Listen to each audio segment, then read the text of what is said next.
Hello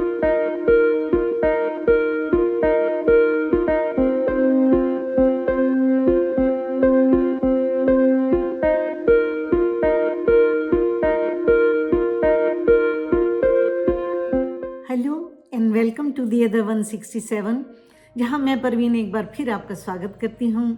आप में से बहुतों को नानी या दादी के घर बिताई गर्मियों की छुट्टियों की मीठी यादें होंगी।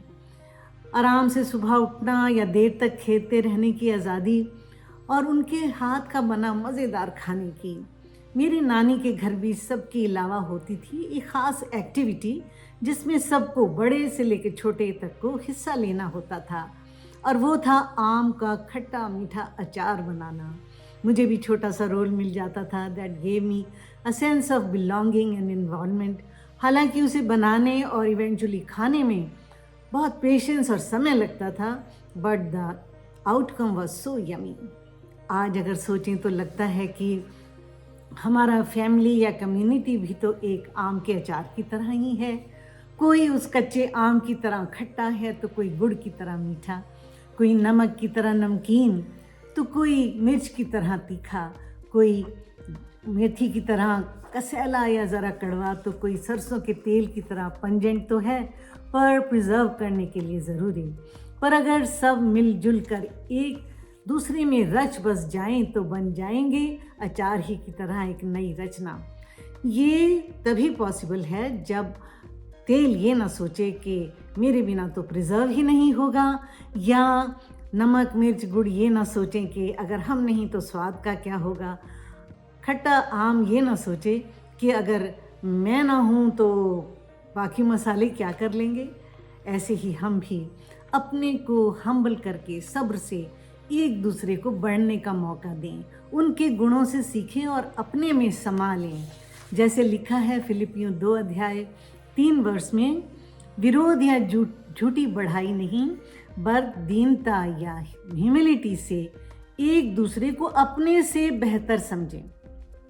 और वो आम का अचार जिसका हम इतनी पेशेंटली इंतज़ार कर रहे थे, जिसकी वो खट्टा आम या कसैली मेथी पहले हम खा भी नहीं सकते थे, अब पक कर एक जान होकर लज्जतदार हो गया है।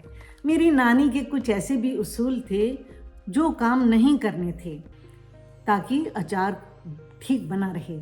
ऐसे ही समाज में जेलसी, गॉसिप यानी एक दूसरे की पीठ पीछे बुराई करना, गुटबंदी या भेदभाव करने से बचें, क्योंकि कलीसिया यीशु मसीह की दुल्हन है। इसकी पाकीज़गी, राइचसनेस और यूनिटी को बनाए रखने पर ही ये बन सकती है नई रचना, न्यू क्रिएशन, वो न्यू जेरूसलम जिसमें प्रभु का वास होगा। और ये कोई इमेजिनेशन नहीं है, ये रियलिटी है जो धरती पर शुरू हो चुकी है और हमें इसे पूरा करना है। तभी तो मिलेंगे धरती और आसमान, जैसे रेवलेशन में बताया गया है। वैसे रोमन्स 12 अध्याय इस बारे में हमें बहुत अच्छे से गाइड करता है।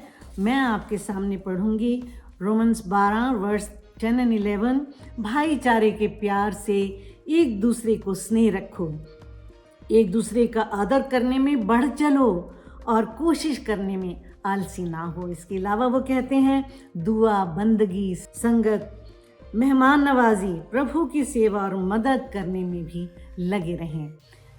हाँ, एक मैजिक इंग्रेडिएंट्स डालना ना भूलें जो मेरी नानी का भी फेवरेट था, वो है लव, प्यार, मोहब्बत।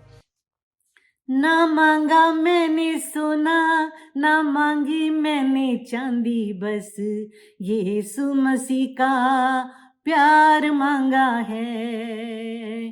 करती रहूं मैं इस दुनिया में यीशु का प्रचार मांगा है। ना मांगा मैंने सोना, ना मांगी मैंने चांदी, बस यीशु मसीह का प्यार मांगा है।